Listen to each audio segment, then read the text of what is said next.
أسألك سؤال لو أحرجتك شوي، عمرك يوم قلت اللهم لك الحمد انك اعطيتني ايدين؟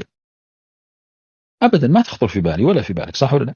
ما يخطر في بالنا احنا نقول الحمد لله اللي اعطاني رجلين ابدا. متعود نقوم الصبح يدينا شغاله ورجلنا شغاله.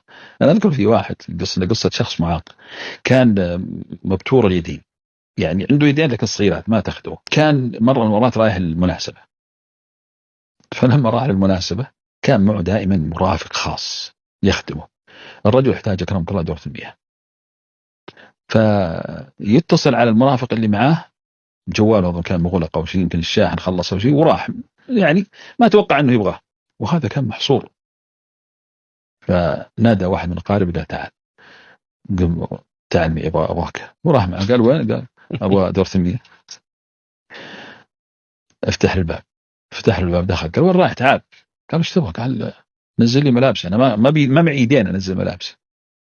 تخيل المشهد الان، نزل ملابسه وخلاه. قال لا تروح استناني. خلص الرجال قال تعال وضني. من يغسله؟ جاء وضاه ولبسه ورجع.